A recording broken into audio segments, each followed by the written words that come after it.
Pull up the anchor 'cause we're leaving dry land. We're on a mission.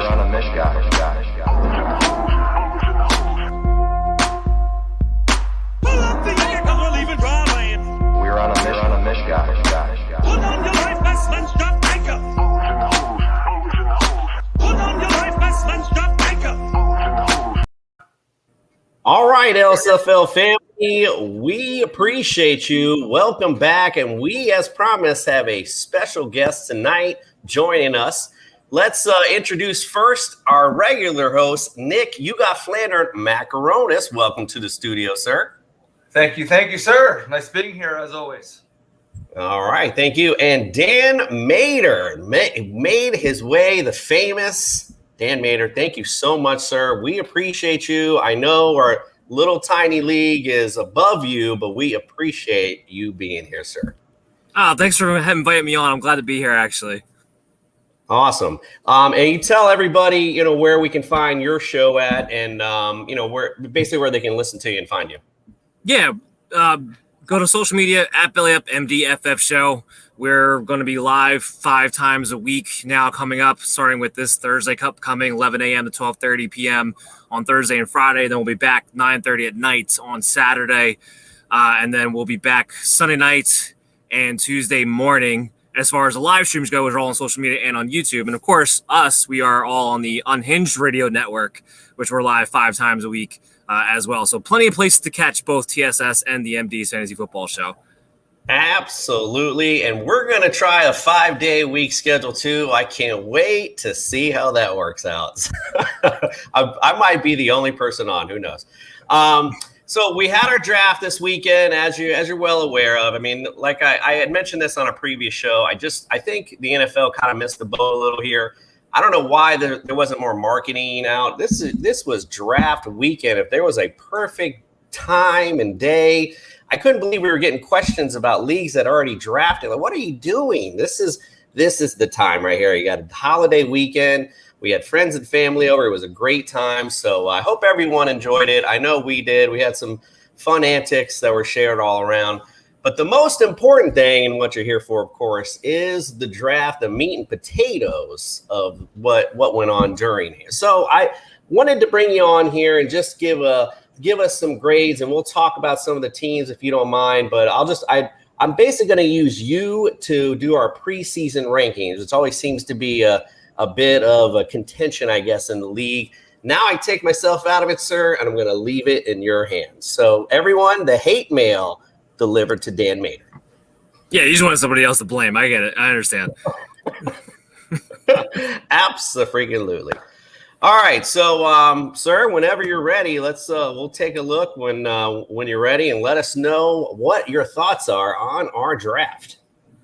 Well, I see the TSS Fantasy. Now, I'm assuming that is you with the first pick, correct? That is correct. Yeah, sorry, I sent that in the message, the team names in order in that. So my apologies. I should have reiterated. But yeah, that's me, Orlando Sharks.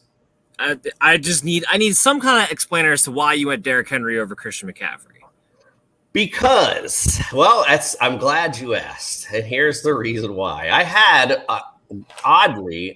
number 1 pick last year. I also had him in a number 1 pick in another of my big leagues last year. I gambled, went full bore on Christian, and I just felt so burnt. And the other thing is we're standard. So I was looking at it like, here's my thing. You're in the top 5. You can't go wrong either way. Consistency to me is the key, is the magic to success. And there's no more consistency than you get with Derrick Henry. And also looking at perspective of nobody's going to stack the box against the Titans this year. So look what he did with the stack box. Let's see what he does with that one. That's my thought going into the season. I can understand it. But you had the consistency with Christian McCaffrey. I know he burned you a season ago, but this is not a man that I think you can consider injury prone after 1 year of injury throughout his collegiate and NFL career up until that point. Plus his ceiling much, much higher. Just think about what Mike Davis did with that Joe Brady and Matt Rule system with Teddy Bridgewater. Now you mix in Sam Darnold and Terrace Marshall. Definitely not going to be able to stick guys in the box. And you have the big ceiling that comes with a Christian McCaffrey, which 1,000 yard season, very much on the rocket docket, I think, this season. Sure. Yeah. Like I said, it's just because we were standard and maybe because I was burnt a little last year. I just and I think also when we did our lottery, ironically, I was watching NFL Network and Derrick Henry ended up walking up to the television set and I was like, okay, there's my man. So I think that had a little bit to do with it too. Well, as a result, Fanatic there, the second pick, has one of my top grades coming in with a strong B plus out of the group here that drafted, because when you mix in the fact you brought in Christian McCaffrey and still had Joe Mixon late, you get two top 20 wide receivers in A.J. Brown, Cooper Kupp. And I love what he did there. Raheem Mostert, Trey Sermon, he went 5th round, 6th round. I usually try to wait a little bit, another round after that, but that is something I've been doing quite consistently, is getting both of those guys. Pretty much, if Mostert's healthy, I'm playing Mostert. If not, I'm playing Sermon. But the big thing is you lock down an elite level RB3, because whoever it is going to be performing in the top 24. Because you look at the 49ers schedule, the way it sets up, especially come playoff time, they have a great, great schedule versus bad run defenses from week 11 all the way through week 17. So that's big to be able to lock that down. Trey Sermon could be the David Montgomery of last year. So that's a big move there. And then he's able to come back with Ryan Tannehill, Jonnu Smith. I love the Rams defense. Don't really care about Austin Hooper, but the rest of his draft, very, very solid. So he's got one of the top grades that I have on this one. I go to Team 12 a little bit here and start off very, very strong. Vontae Adams, Travis Kelce, Terry McLaurin, and this is Jose 1988. Great, great start. Except for when you get to Javonte Williams as RB1. Drafting Sonny Michel in the 5th round is nothing short of a head scratcher in my mind, as far as, because you have a guy who maybe is looking at 8 to 10 touches at some point down the road in the season. They brought him in to be a backup. This isn't going to be a situation where he's getting mixed in half and half with Henderson here unless Henderson goes down. And Michel has his own injury problem. So who's to say Henderson and Michel don't go down at the same time anyway? To have him as a 5th round pick, to have him as the RB2, this team, while strong at receiver, is set up for failure, especially in the standard league. So they get one of my lower grades of a C-, and that's only because of how strong they started later on there. Another team that caught my eye was Flandered. Love the start of Antonio Gibson and David Montgomery, Keenan Allen, Mike Evans. You got a core 4 right there, and then I love he came back with the Brady Evans stack. So now all of a sudden this team has its nucleus intact. But then you add in a Kareem Hunt, who's going to be a flex play. We all know the upside he has when a Nick Chubb goes down. You add in a Robert Tonyan, who's in the top 10 of my tight ends. DJ Chark, who I'm huge on. But the biggest steal of the draft is Brandon Ayuk in the 10th round. You're talking about a guy who should be a high-end wide receiver 3, low-end wide receiver 2, with upside, again, going back to the schedule that San Francisco has, both beginning of the season and towards the end. To have him as a wide receiver 4 in this instance, you're basically going to be able to play this entire matchup based on, or this entire team based on whoever has the best matchup that week, because they're all going to be versatile pieces in and out of your lineup. That is the most complete team. Flanders gets the A+ for me out of everybody here. Wow. Oh my God. But the flaw all over. But real quick, I just want to say real quick, Dan, when the Niners come back to Miami, sir, I got 6 seats. You got one of them, brother. You are a freaking homer. Hold on, I gotta say something. Hey, Dan, that's the first A+ I got in a long time. We're not just talking about fantasy football, my friend. Okay. All right. I just recently, 2 years ago, just got back my second master's, and I got a couple of A+, but I will take that from you. Thank you very, very much. Yeah, actually, it's funny because I've noticed how you've all of a sudden sat up in your seat. You're like laying back, and me, A+. Well, I've never gotten A+ from you, Jason. So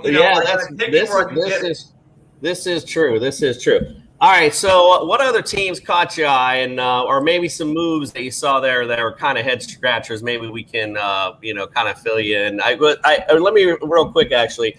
The team that you mentioned, Jose, we all kind of had a moment about that, about the Sony Michel and all that. So it's funny that you brought that up, because that was a definite point of, I guess, a joke, if you will, when that happened. So, yeah, anyway, I don't want to poke on Jose too much. Yeah, our draft expert gave him a D-. Yeah, it wasn't. Yeah, he wasn't very kind to him, actually. Well, here's the thing, and this gets in the way of a lot of times when you go through a whole fantasy lineup, is that drafting wise, it can look really, really bad on paper. But when you go to matchups and you're going to see Devontae Adams, Travis Kelce, Terry McLaurin, that core three is actually going to keep you in most games. You also add in the fact that you're going to pick up a running back off the waiver wire at some point who's going to be valuable at some point. So teams can get away with it. And because he's got a Juju and a Robbie Anderson and a Laviska who has some upside and Mecole Hardman who has some upside, he actually put himself in a situation where he might be able to get away with it. Something's going to have to shake loose for the running back situation, but he might be able to get away with it to some degree. That's why I gave him a C-. Didn't want to give him a D because I do see a scenario there in which he could turn something around depending on how the season unfolds. Big thing would be Melvin Gordon goes down. I do believe Williams will be a top 12 running back, so he could get saved that way too. But all in all, it wasn't a great draft.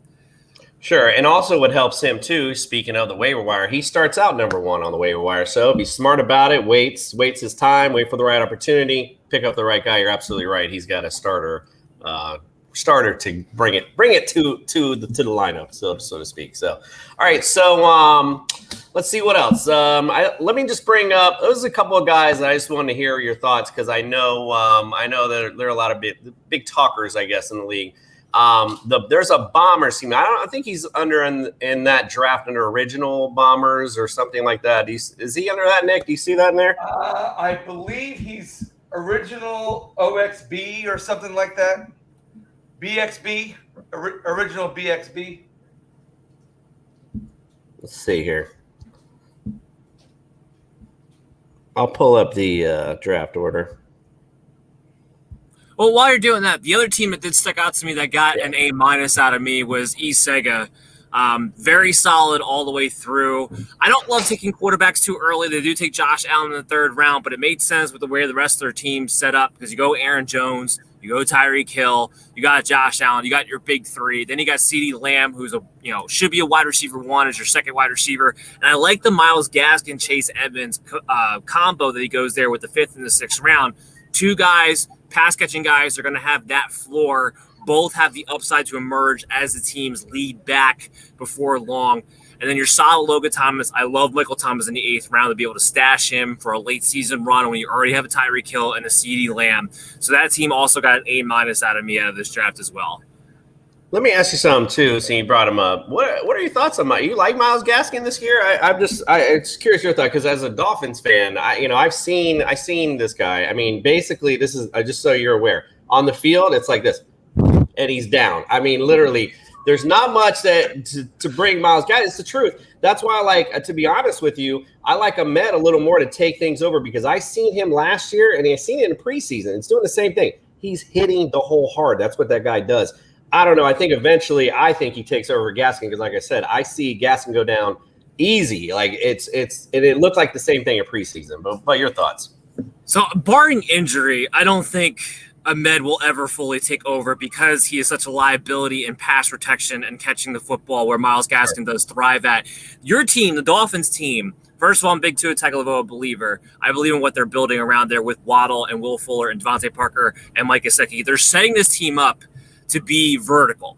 So Myles Gaskin is going to be the best complementary that you had. That first of all, Malcolm Brown is slow, doesn't do anything well other than pass protect. That's about it. So yes, Salvon Ahmed, I like the way he hits the hole. Maybe you want to give him a goal line role. I could see that. I can understand that. But for the most part, that team's going to flow through to it. That team's going to be more pass heavy than I think people realize. Myles Gaskin helps out the most with that. So to me, he's by far the best running back the Dolphins can utilize. And he's not terrible between the tackles, which can make you less predictable when it comes to play calling where, you get in a situation where if Ahmed comes in, you're running, Myles Gaskin comes in, you're throwing. You don't have to get in that with Myles Gaskin. So I like him. He's a solid RB2 in my mind. I think there's no way he stays healthy for 17 games, which is why I don't have a ton of upside for him at the end of the day. But I do think he's definitely by far the best running back for the Dolphins. Nice. No, I appreciate that. All right, I'm just going to go down the line, and I'll just name out the names to make it a little bit easier. We can talk about the teams real quick. Number 3rd pick, that's the New York Dragons. So the 3rd team. What are your thoughts on that squad? So I thought that was a solid team. They also did a good job of kind of getting a good core together. However, I'm not a big fan of Chase Claypool. I'm not a big fan of Kenny Golladay this year. So I think they are going to struggle a little bit finding that second receiver between the two. Both have very low floors. Kenny Golladay with Jason Garrett and Daniel Jones, the low floor that does. Plus, he's already has a hamstring injury. Chase Claypool, I know people want to think he's going to overtake Juju in the targets department. I don't see it happening. He still might be a big play guy, but I also see a lot of Martavis Bryant in him where he had that big rookie year and takes a little bit of a sophomore slump, and Ben's not looking to throw the ball down the field as much anymore either, and that's going to play into it. So both have low floors, might be struggling at that wide receiver 2 spot. Other than that, this team is very well put together, and I will say that it's easier to find that second receiver than it is another running back. They're solid at running back with Elliott and Edwards and Damian Harris. So overall, that team got a B+ for me. Nice. All right. Hey, just full disclosure, that's one of our other co-hosts. So I can't wait for him to hear that one. I like this team too. I think he's solid overall. Like you said, in every draft I've done so far, I've literally had the same game plan. Running backs aplenty. Then it's I'll go skill position, have a quarterback or a tight end, and then honestly I could just go to town on receivers because there's so many of them. It's insane. All right, let's go to the LA Bucks. That was our last year's champion. That was number 4. Good team too. Like the value they got. Swift with the 4th round pick is a big one because to me that guy can be a high-end RB2 this season. But you're going to have to wait. Detroit's schedule, very, very rough first 5 weeks of the season. After that, it starts to lighten up a little bit. You'll start to see that offensive line gel, start to see Anthony Lynn's coaching take effect, and that's when I think you're going to see Swift take off in the second half of the season. So you're going to need some patience there, but ultimately, great pairing there with a Dalvin Cook. And, of course, I love Hopkins and Ridley. So you start off very, very strong. Russell Wilson, the 5th. Is he going to be more consistent this year? I think so with Shane Walders, the new offensive coordinator for Seattle, bringing in that Ram system. I think it fits what DK Metcalf and Tyler Lockett need to do for them to be more consistent. It'll help Russell Wilson be more consistent throughout the year. Not a bad pick there. Again, I feel like I can wait and get just as valuable quarterbacks later on. In fact, Jalen Hurts, who I only have ranked 2 spots below Russell Wilson, he actually winds up grabbing in the 9th round anyway. So I do wonder how much of a pick he needed it there. Ultimately, though, good team, solid all the way through. Will get a very solid B out of me. Nice. Well, that's the champ. The champ is here. Now, last year, though, he won with basically his big 3 were Hopkins, Murray, and Kamara. That was like his signature every week. They were money. And, of course, it was money when it mattered, of course, last year. So that's why I think it was so high on Kamara this year. I think it's funny. All right, so number 5, the Boston Massacre. That's number 5. What'd you give that team? Well, first of all, getting Kamara to fall to 5 is a big feat in my mind. I think as you get Elliott maybe went a little bit high there, Kamara's going to have a very, very good season. So I like that. Metcalf, Waller in the 3rd. Nothing wrong with any of the value there. Mike Davis in the 4th. Good there. The thing will be interesting is who's your second receiver going to be, because you're basically hoping that out of Jamar Chase, Michael Pittman, Marquez Callaway, somebody emerges. Somebody might emerge out of that group. It's a lot of upside there, but you're banking on one of them to take a step up. Jamar Chase, there's a lot of reasons not to believe that he's going to have a good beginning of the season at the very least. Between his issues and Joe Burrow, we have to see when and if he's going to be confident on that knee at some point this season.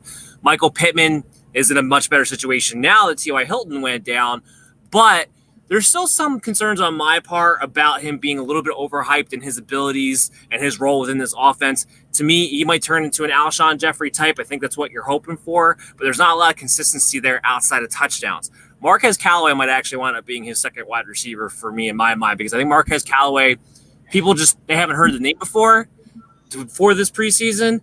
The dude can do it all. There's not a route he can't run. He can go deep, and for at least the first 5 games of the year, there's no reason why they shouldn't be looking at 7 to 10 targets every single game. So I think Callaway is actually going to be the big sleeper, the big steal of this draft out of almost really anybody.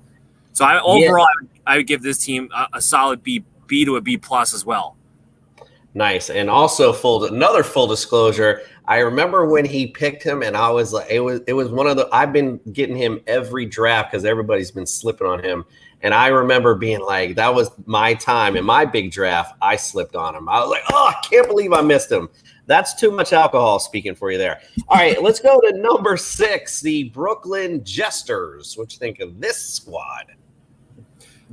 Overall, pretty good. I believe I remember correctly, I gave this squad a B-. Jonathan Taylor going at 6 is a little high for me, especially over Nick Chubb, over Saquon, over Aaron Jones, over Najee Harris, over Antonio Gibson. I have all those guys ranked ahead of Jonathan Taylor.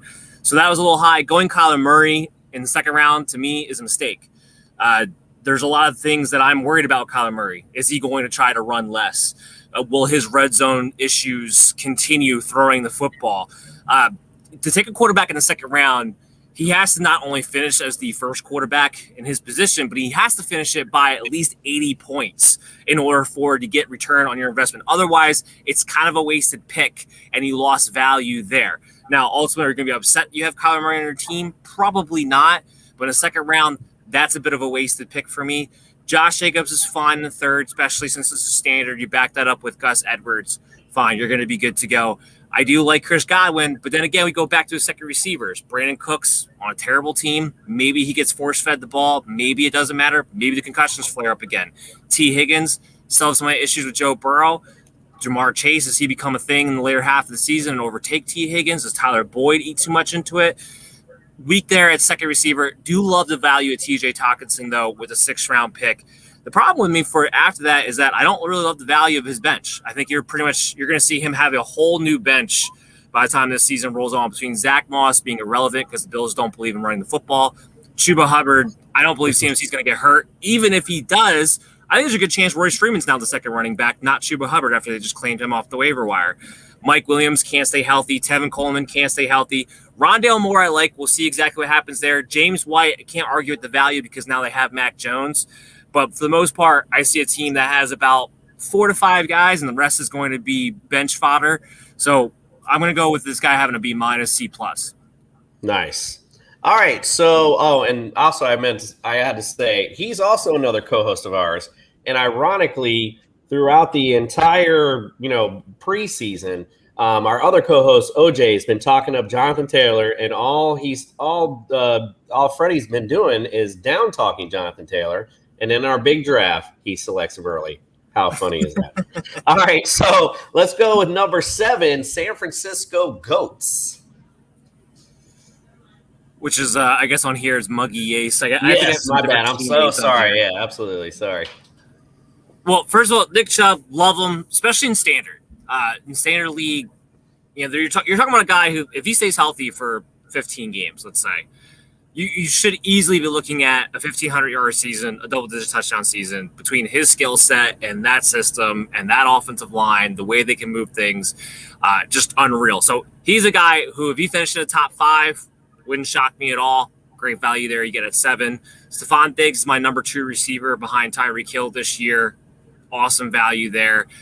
Miles Sanders, I get what you're going for there. I get what you're going for there with Miles Sanders. Very, very iffy. Kind of like Myles Gaskin. I would be willing to bet $1,000. Doesn't make it all season long. And with the Eagles, I don't know how much they're going to score. And on top of it, you have Boston Scott, Kenneth Gainwell to mix in with. They're probably going to have somebody be more of a goal line back. You might be talking about a guy who only gets work in between the 20s. And that's what I'm a little bit worried about as far as what his actual ceiling is for this team.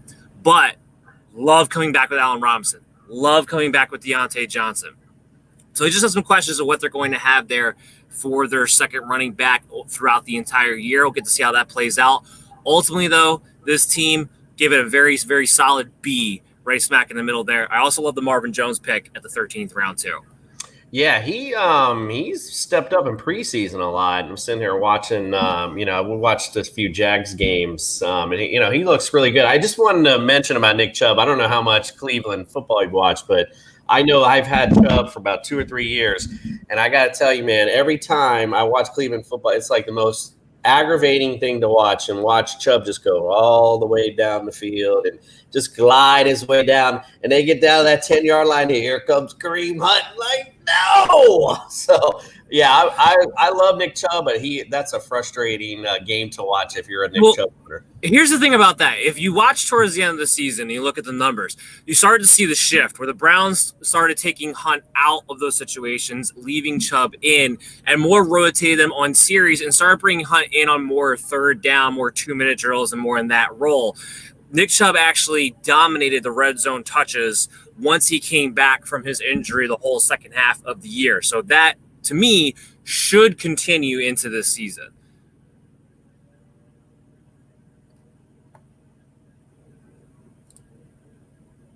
I think I lost. No, Jason got muted. Sorry, that's me. Maybe, yeah. I hit the mic, hit the wire on the mic. It's my bad. Sorry. Learning the new stuff. My bad. All right, number 8, the Bronx Bombers. I don't know what he is on that on what you see. My apologies. Next. I got BXB. Yeah, so I mean, Saquon Barkley. There's a lot of risk, but you can't not take this guy in the first round. So it's a good, solid first-round pick there with the 8th pick. Again, I'm not big on the quarterbacks going in the second round, even if it's Patrick Mahomes. There's just too much value that you can get later on with guys. Are you going to be, again, kind of like the Murray thing, are you going to be upset about it? No, you're not going to be upset about it, but still not accessing the best value you possibly could. George Kittle in the 3rd round is a little high for me.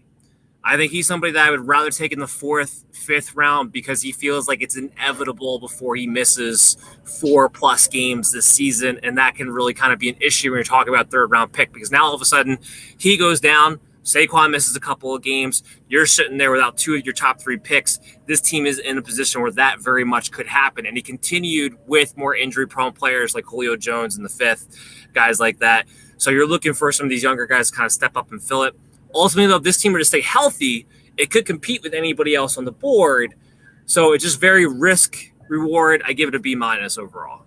All right. He gave himself a B+, just to give you – I just want to let you know.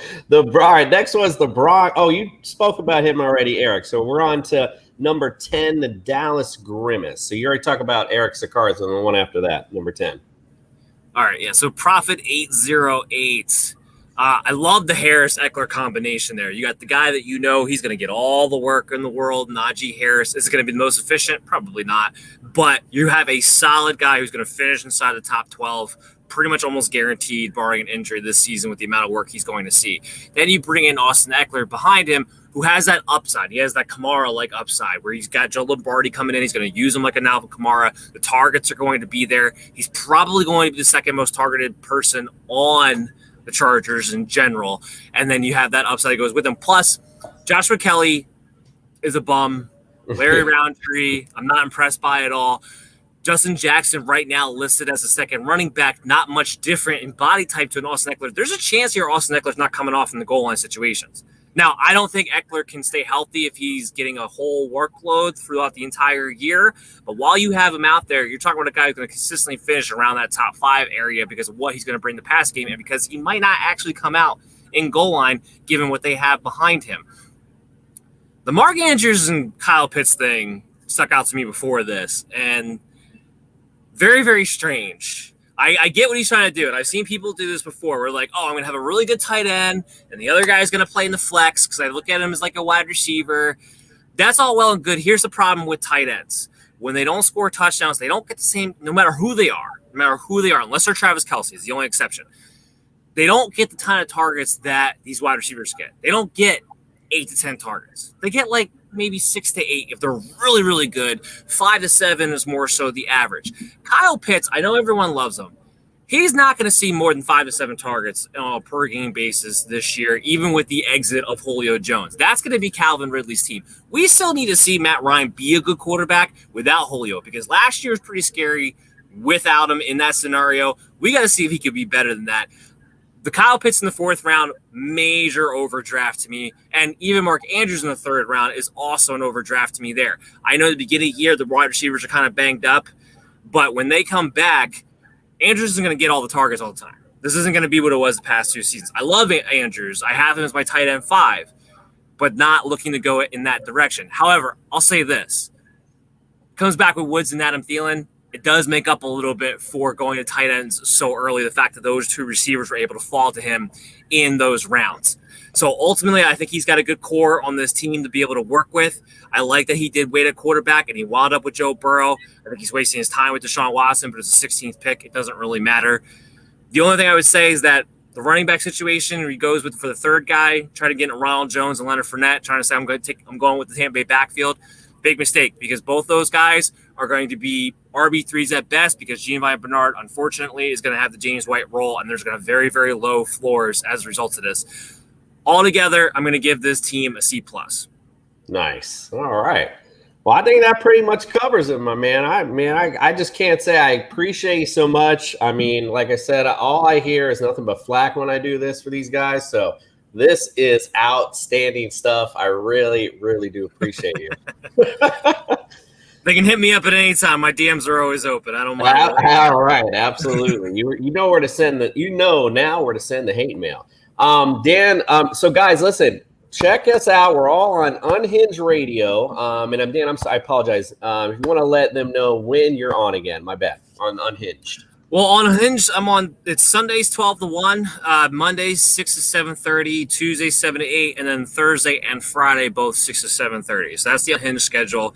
And then as far as the actual live schedule, when we're on social media and YouTube, it's Thursdays and Fridays from 11 a.m. to 12:30 p.m. Saturdays 9:30 to 10:30. Sunday nights 8:30 to 10 o'clock, and then Tuesday it's going to be on Tuesday mornings at 8 a.m.